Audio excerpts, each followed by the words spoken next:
Hello everyone, কেমন আছেন সবাই? আশা করছি সবাই ভালো আছেন। আমিও ভালো আছি। বাজারে এখন নতুন আলু উঠেছে। নতুন আলু খেতে কিন্তু বেশ মজা। নতুন যেকোনো জিনিসই মজা। আর আজকে নতুন আলু দিয়ে গলদা চিংড়ি রান্না করেছি। গলদা চিংড়ি, বাগদা চিংড়ি সব চিংড়িই আমার অনেক পছন্দ।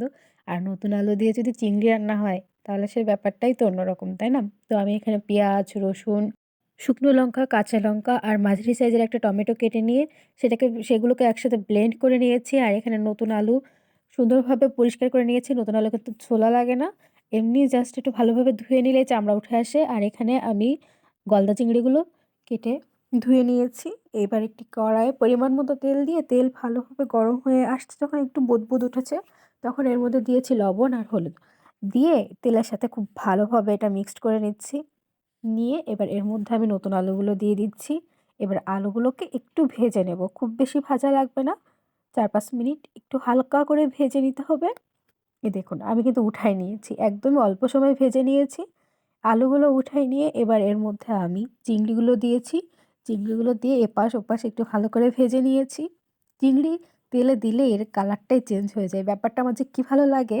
এবার চিংড়ি ভাজা হয়ে যাওয়ার পরে চিংড়িগুলো উঠায় নিয়েছি। নিয়ে সেই মসলার পেস্টটা দিয়ে দিয়েছি। এগুলোকে একটু ভালোভাবে ভেজে নিতে হবে। এর মধ্যে দিয়ে দিচ্ছি ১ টেবিল চামচ লবণ, ১ টেবিল চামচ হলুদ গুঁড়া, ১ টেবিল চামচ ধনিয়া গুঁড়া আর ১ টেবিল চামচ জিরা গুঁড়া। দিয়ে খুব ভালোভাবে মসলাটা মিশিয়ে নিতে হবে। সব মসলাগুলো একসাথে খুব ভালোভাবে নেড়েচেড়ে মিশিয়ে নিচ্ছি। এবার অল্প একটু জল দিয়ে মশলাটা একটু ভালোভাবে কষা করে নেব। মশলা কষানো ভালো হলে খেতেও তরকারিটা অনেক ভালো হয়। যখন হাফ কষানো হয়ে গিয়েছে, তখন এর মধ্যে আমি আলু আর চিংড়িগুলো একসাথেই দিয়ে দিয়েছি। দিয়ে মশলার সাথে এগুলো খুব ভালোভাবে কষায় নিব। এইভাবে চিংড়ি আর আলু একসাথে আপনারা কে রান্না করে খেয়েছেন বলেন তো? এইভাবে রান্না করে খেতে কিন্তু অনেক মজা। আপনাদের কাছে আমার অনুরোধ, আপনারা নতুন আলু এখন বাজারে অ্যাভেলেবেল, আপনারা একটু এইভাবে রান্না করে দেখবেন কত মজা লাগে খেতে। তো এইখানে আমার মসলা কষানো হয়ে গিয়েছে আলু আর চিংড়ির সাথে। একদম ভাজা হয়ে এসেছে, উপরে তেলও উঠে এসেছে। এ পর্যায়ে আমি পরিমাণ মতো জল দিয়ে দিচ্ছি। দিয়ে একটু ভালোভাবে নেড়েচেড়ে দিচ্ছি। এবার এটাকে রেখে দিতে হবে যতক্ষণ না এই রান্নাটা শেষ হয়ে যায় ততক্ষণ। এই ধরেন ১০-১৫ মিনিট এরকম লাগবে রান্নাটা হতে। একদম হাই হিটে রেখেছি তরকারিটা। তো আলু সিদ্ধ হতে কিন্তু বেশি সময় লাগে না, যেহেতু আমি আগেও একবার ভাজি করে নিয়েছি। তো খুব ঝটপট রান্না হয়ে গিয়েছে। একদম লাস্টের পর্যায়ে এসে আমি উপরে কিছুটা ধনিয়া পাতা দিয়ে দিয়েছি। রান্না কিন্তু একদম কমপ্লিট। এই পর্যায়ে এসে এত সুন্দর একটা স্মেল আসে, কি বলবো! আর চিংড়ি মাছ রান্না করলে তো এমনিই ভালো লাগে খেতে।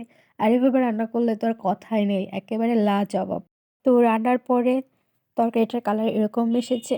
চিংড়ি জিনিসটা অনেক মজাদার একটা খাবার। যে তরকারিতে দেওয়া হয় সেই তরকারি যেন অনেক বেশি টেস্টি হয়ে যায়। আর এভাবে নতুন আলু দিয়ে রান্না করলে তো আরও বেশি টেস্টি লাগে। আর আপনারা বাসায় এভাবে একবার ট্রাই করবেন যারা এখনও এভাবে ট্রাই করেন নাই। আশা করছি আপনাদের কাছে অনেক ভালো লাগবে। আর যদি ভালো লাগে তাহলে আমাকে কমেন্ট করে জানাতে কিন্তু একদমই ভুলবেন না। আমার চ্যানেলে যারা নতুন তারা আমার চ্যানেলটা সাবস্ক্রাইব করে দেবেন।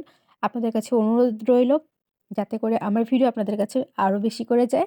তো আজকে এ পর্যন্ত, সবাই ভালো থাকেন। টাটা।